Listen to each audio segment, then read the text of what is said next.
Hello there, I'm Chef Eric Crowley, owner of the Culinary Classroom in Los Angeles, and today we're going to make strawberry ganache. Let's get started. We are going to need about a quarter cup of strawberries. These ones are frozen. Fresh will wind up working well in the summertime when they're in season. The strawberries are going to be chopped up into small pieces. We're also going to need about 3/4 of a cup of heavy cream or manufacturing cream.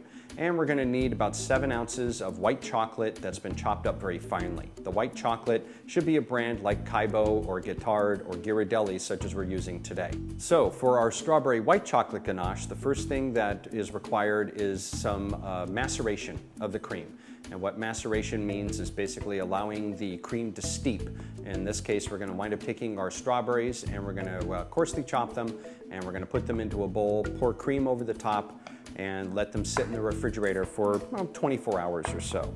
By chopping them up, we're going to wind up exposing a lot of surface area to the strawberry, and then that way the cream will actually have more surface area to come in contact with, allowing more strawberry flavor to get into the cream, and we'll also get some color into the cream as well. Should take on a nice red, even pinkish color to it.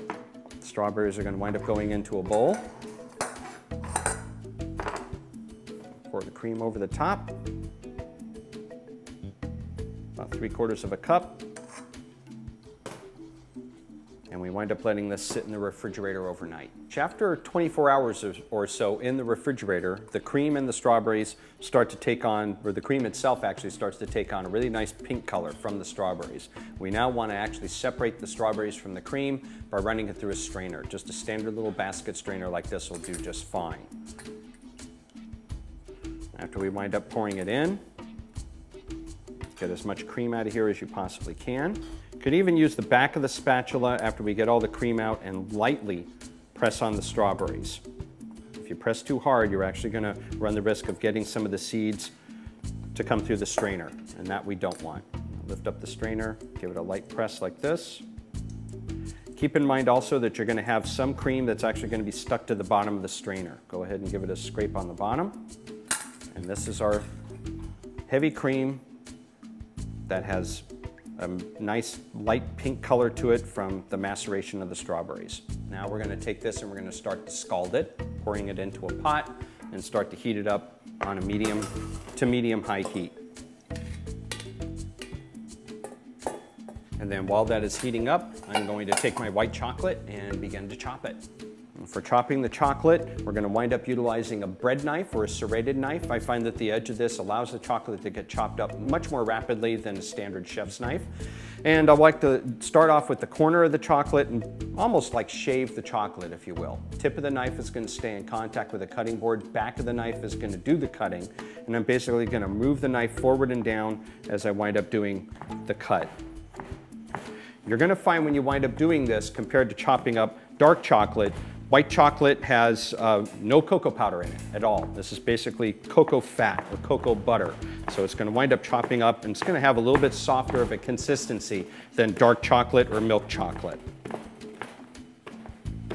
And I can hear that my cream is starting to scald. I'm going to turn the heat off on that, or lower it a little bit, and continue to chop up the chocolate.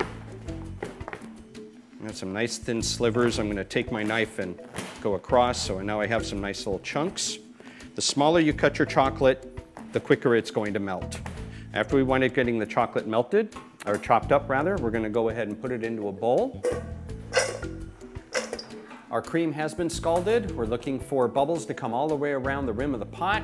And if you wind up getting a little skin that forms on top of the pot, that's absolutely fine on top of the cream. We're going to wind up taking this hot mixture and we're going to pour it into our bowl that has our finely chopped white chocolate. Pour it right over the top. I'm going to take my spatula and scrape all this strawberry flavored cream out. And let it sit. Really important that the cream sits on top of the chocolate for several moments, up to even 2 minutes. After several moments, you wind up taking the spatula and start off in the center of the bowl and start to gradually stir in a circular motion, working the spatula gradually out to the outer edge of the bowl. This is going to wind up gently melting the chocolate. Once the chocolate is absolutely smooth, we can stick it in the refrigerator for a short period of time and let it firm up, and we can use this as a filling for cakes. We could use it to frost the top of a cupcake.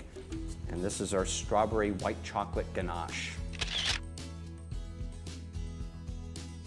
Thanks for watching. Be sure to click on other links so you can get other recipes. If you don't see something that interests you, email a request to requests@mahalo.com. Also be sure to subscribe so you can get lots of wonderful additional information. Thanks, and I'll see you soon.